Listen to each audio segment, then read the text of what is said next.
2023년 8월 5일 기출문제 이론시험 문제를 풀어보도록 하겠습니다. 다음 중 거래의 종류와 해당 거래의 연결이 올바르지 않는 것은? 자, 1번 교환거래. 상품 100만 원을 매출하기로 계약하고 매출 대금의 10%를 현금으로 받다. 자, 회계 처리를 해보면 현금, 차변에, 대변에, 선수국. 부채의 증가는 대변에 쓰기로 했죠. 예. 자산의 증가는 차변. 현금, 자산, 선수국, 부채. 교환거래가 맞습니다. 교환거래는 자산, 부채, 자본만 나오는 거래죠. 2번 손익거래. 당월분 사무실 전화요금 5만 원과 전기요금 10만 원이 보통예금 계좌에서 자동으로 이체되다. 그러면 전화요금, 통신비, 전기요금, 수도광열비 비용이니까 차변에 쓰고요. 대변에 보통예금, 자산의 감소 대변에 씁니다. 차변에 비용만 발생하고 있죠.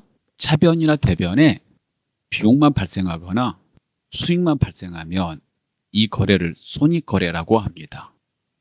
그래서 2번도 맞습니다.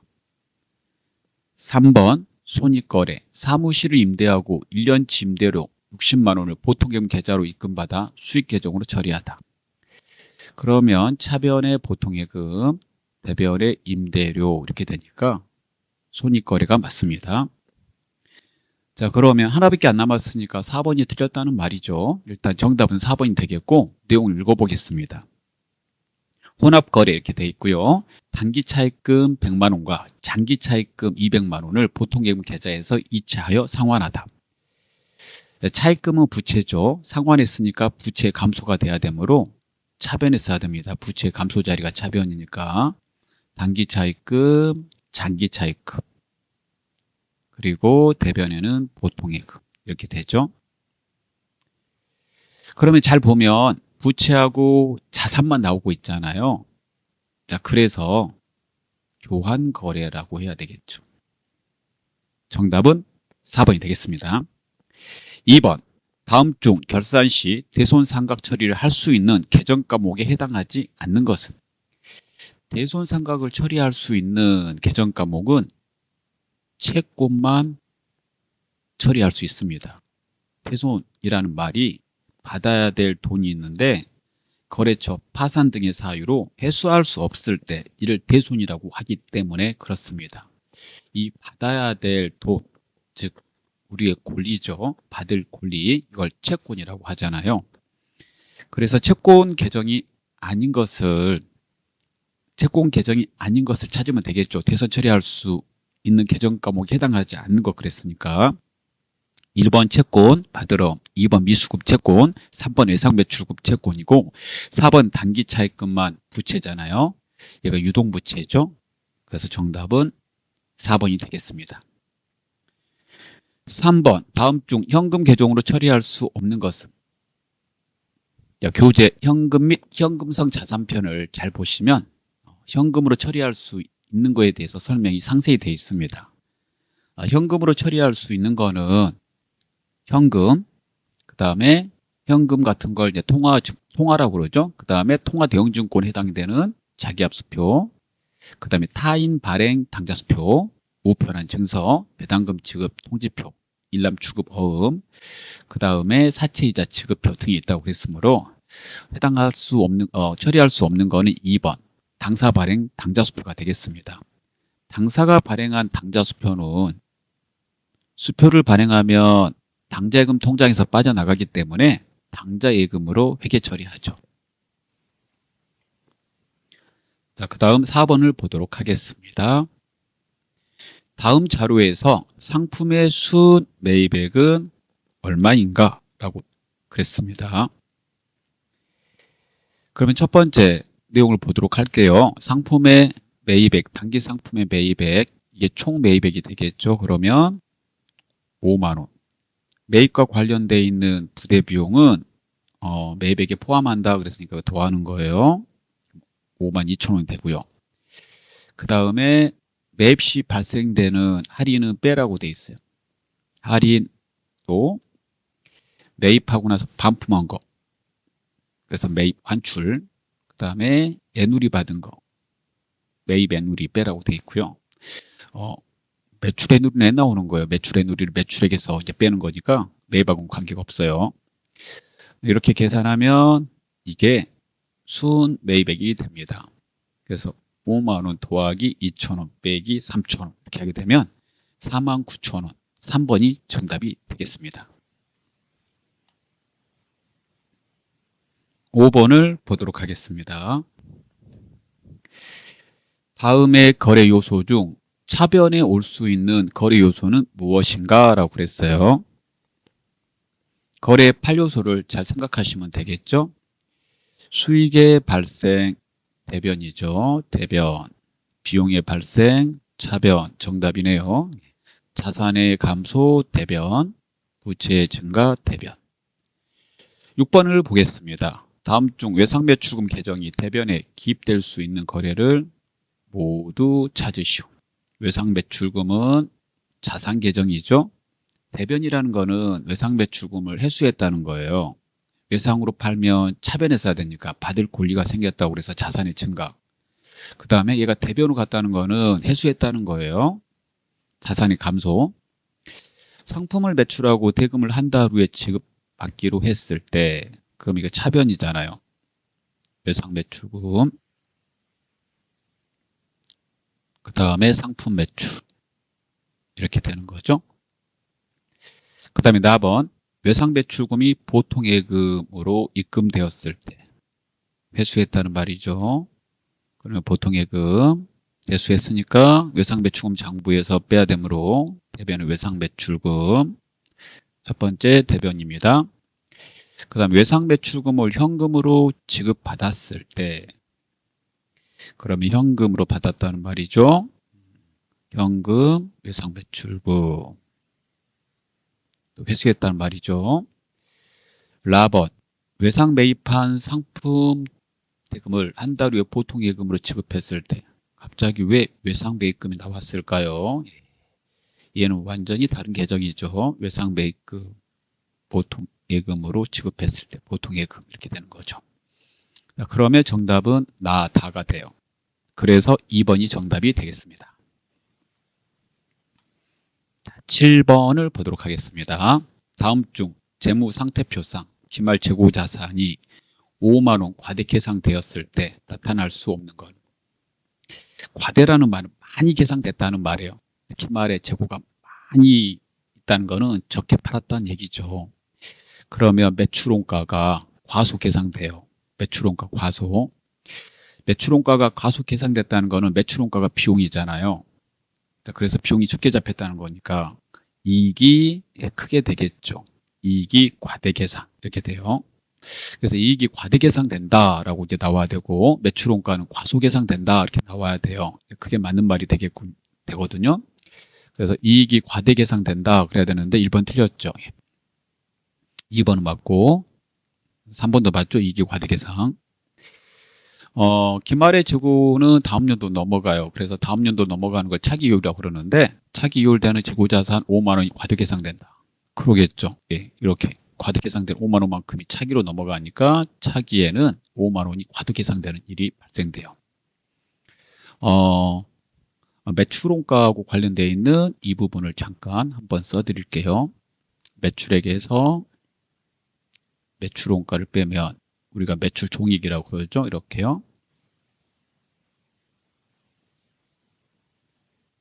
이렇게 그 매출원가의 공식이 어떻게 돼요? 그러면 기초 재고 플러스 단기 매입 이렇게 되죠. 더하고 그다음 빼기 여기 기말 재고가 있어요. 팔고 남은 거 얘가 과대 계상이 됐다는 거잖아요. 그러면 얘가 줄어들게 되죠. 이렇게. 그러니까 비용이 줄어드니까 얘가 줄어들었으니까 매출에서 매출원가 빼잖아요. 이익이 증가되는 일이 발생돼요. 같이 확인하시면 되겠습니다. 8번을 보겠습니다. 다음 자료를 이용하여 영업이익을 계산하면 얼마인가?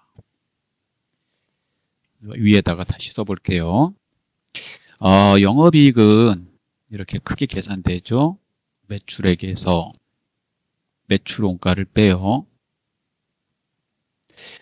이 매출원가까지 빼면 매출총익이라고 방금 말했고, 여기서 판매비와 관리비, 판관비를 뺍니다. 여기까지는 외우셔야 돼요. 그러면 영업이익이 돼요. 그러면 이 문제 풀 수 있게 돼요. 매출액 2천이죠. 예, 2천만 원 이렇게. 그 다음에 물건의 원가 1,400. 1,400만 원짜리 물건 가져다가 2천만 원 받은 거예요. 이거 받으려면 이거 팔기 위해서 판관비가 들어가잖아요. 이렇게 판관비 체크해 볼게요. 복리후생비, 판관비 외워야 돼요. 급여 이렇게 되죠. 그러면 232죠. 230. 유형자산 처분 손실과 이자 비용은 영업외 비용이므로 영업이익 계산하고 관련이 없어요. 그러면은 두 개 빼면 정답은 3번이 됩니다. 370만 원이 되겠습니다. 그 다음에 9번을 보겠습니다. 다음 자료에 의한 기말 현재 대손충당금 잔액은 얼마인가? 기말의 채권은 2천만 원이다 라고 되어 있습니다. 기말 채권 잔액에 대하여 1%의 대손충당금을 설정하기로 한다. 그러면 대손충당금 설정할 때 그 공식을 잠깐 알아볼 필요가 있습니다. 대손충당금 설정할 때는 기말의 채권 잔액에다가 대손추정률을 곱해요. 그래서 기말의 채권 잔액에다가 곱하기 대손추정률 이렇게 곱하죠. 이게 설정할 금액입니다. 이만큼을 설정할 금액이라고 그래요. 그러면 2천만 원에 1%로 하면 되겠죠. 1번이 되겠습니다. 한 가지 더 설명을 드리면 혹시 이전 연도에 설정한 대손충당금을 단기에 대손이 발생해서 쓰고 남은 게 있다면 거기 기말 대손충당금 설정할 때 차감하는 거죠. 예. 이렇게 차감해요. 예. 그래서 이렇게 해가지고 이 뺀 금액이 실질적으로 이제 설정할 금액이다라고 말합니다. 같이 알아두셔야 돼요. 10번을 보겠습니다. 다음 중 일반 기업 회계 기준상 유형자산의 감가상각 방법으로 인정되지 않는 것은 이라고 그랬어요. 유형자산의 감가상각 방법 뭐가 있을까요? 정액법, 정률법, 그 다음에 생산량 비례법, 연수학계법, 이중체감법이 있습니다. 따라서 정답은 1번 선입선출법이 되죠. 선입선출법은 재고자산의 원가, 즉 단가 결정 방법이죠. 11번을 보도록 하겠습니다. 다음의 지출 내역 중 판매비와 관리비에 해당하는 것을 모두 고른 것은 가번 출장 여비교통비 판매비와 관리비 판관비죠.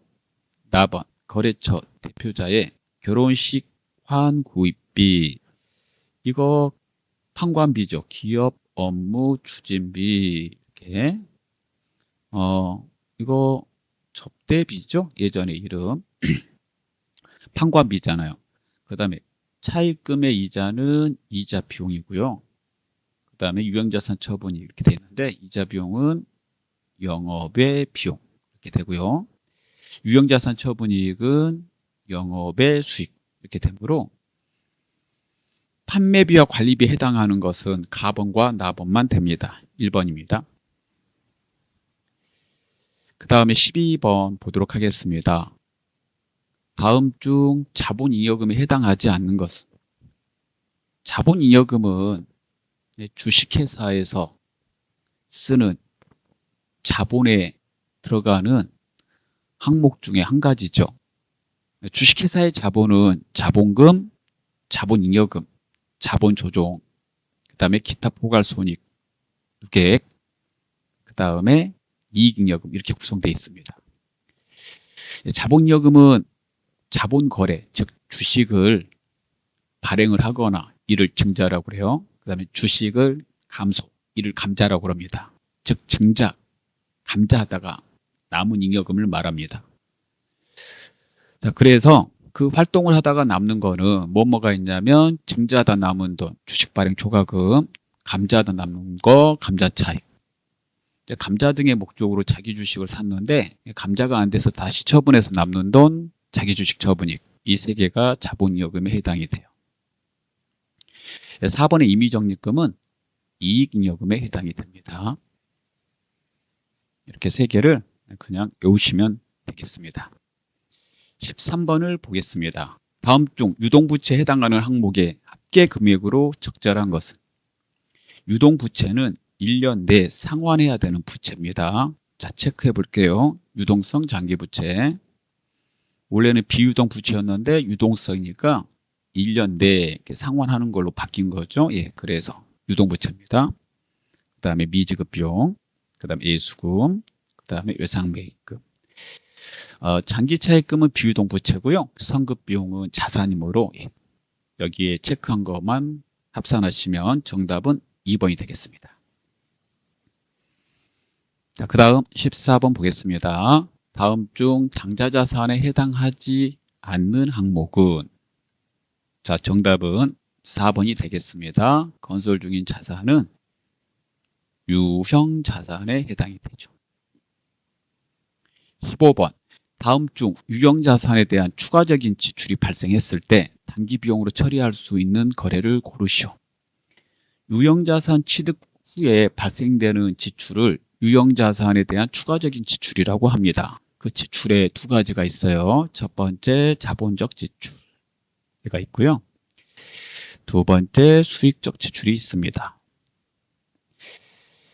수익적 지출은 비용으로 처리하라고 돼 있고요. 자본적 지출은 자산으로 처리하라고 돼 있어요. 그럼 어느 경우에 비용으로 처리하냐면, 즉 수익적 지출 처리하냐면 단순 능률 회복, 원상복구할 때 그렇게 처리하라고 돼 있어요. 그러면 단순 능률 회복, 원상복구하고 관계되는 것을 찾으면 되겠죠. 그래서 1번 건물에 피난시설을 설치하기 위한 지출, 내용연수를 연장시키는 지출. 2번, 3번 건물 내부에 조명기구를 교체하는 지출. 4번 상당한 품질 향상을 가져오는 지출. 3번이 그거잖아요. 조명기구를 교체하는 거. 그럼 나머지 1, 2, 4는 자본적 지출이고, 자본적 지출은 미래의 경제적 효익의 유입 가능성이 높을 때 한다라고 그랬어요. 그래서 미래에 이제 돈이 많이 들어오는 그런 지출들이 있죠. 그런 지출들이 자산의 가치가 올라갔다고 보고 자본적 지출, 자산 처리하라고 되어 있습니다. 정답은 3번이 되겠습니다. 자, 다 풀었습니다.